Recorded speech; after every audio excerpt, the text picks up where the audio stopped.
मीरपुर नाम के शहर में तेजस अपनी पत्नी नीरू के साथ रहता था। पति पत्नी दोनों ही नौकरी करते थे। एक दिन तेजस गांव अपनी माँ के पास फोन करता है। हेलो, प्रणाम माँ। जीते रहो माँ, तुम दादी बनने वाली हो हैं? अरे वाह, ठीक है बेटा, मैं कल ही आती हूँ। जब माँ जी शहर पहुंची तो बेटे बहू ने बहुत अच्छे से स्वागत किया। लीजिए माँ जी, चाय। अरे गर्मा गर्म पकोड़े ले आओ माँ के लिए। नीरू रसोई में गई और 2 मिनट में ही पकोड़े ले आई। जी ये लीजिए।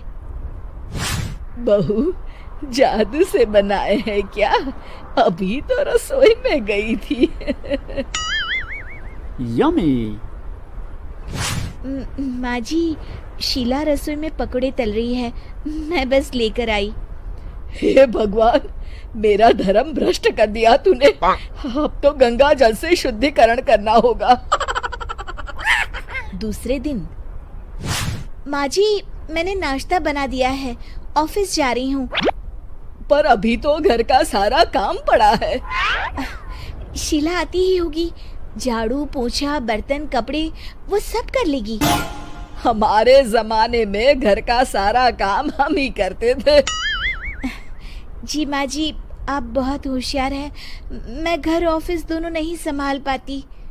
तो जरूरत क्या है घर से बाहर जाकर चाकरी करने की? वैसे भी घर का काम खुद करने से घर में बरकत आती है, समझी? पर माँ जी। पर वर कुछ नहीं, इस महीने की पगार मिले फिर ऑफिस बंद है। हाँ।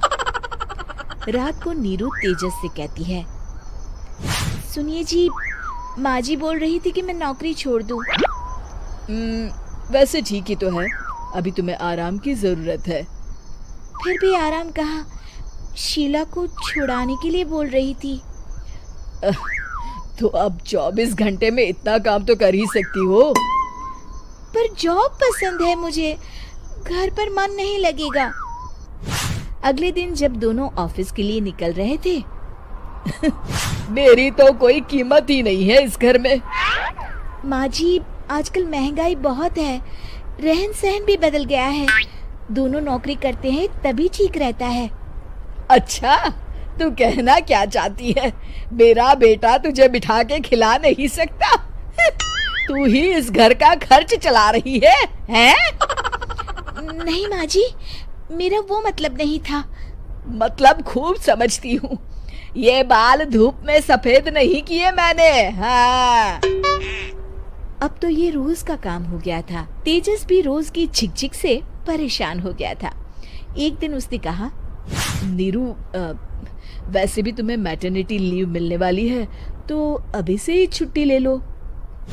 पर क्या, मेरी सैलरी अच्छी खासी है। आखिर नीरू ने रिजाइन कर दिया। जब बच्चा हुआ तो घर में सब बहुत खुश हुए। कुछ दिनों बाद तेजस फाइल देख रहा था। क्या हुआ तेजस, कुछ परेशान लग रहे हो? हाँ, वो हमारी जितनी सेविंग्स थी वो तो हॉस्पिटल में और छठी के फंक्शन में खत्म हो गई है नीरू। और अभी वैसे मंदी चल रही है तो मैं बोल रही थी कल मुन्ना को हेपेटाइटिस का टीका लगवाना है। नीरू, क्या पोस्टपोन नहीं कर सकते? नहीं जी, बिल्कुल नहीं। अब तेजस को समझ में आ रहा था कि उससे गलती हुई है। पैसों की कमी का असर घर के माहौल पर भी पड़ रहा था। अगले दिन, बेटा मेरा चश्मा और ये दवाइयाँ ले आना, पर्चा देते हुए माँ जी ने कहा। जी।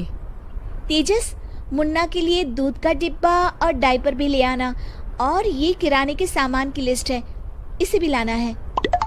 तेजस गुस्से में लिस्ट मरोड़कर फेंकता है और चिल्लाता है, पैसे क्या पेड़ पर उगते हैं? ये ले आना, वो ले आना।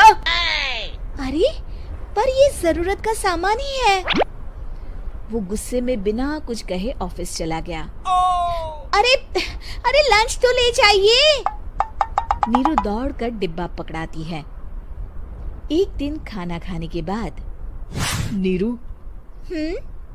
अब तो मुन्ना कुछ बड़ा हो गया, तो अब तुम वापस ज्वाइन कर लो ना जॉब।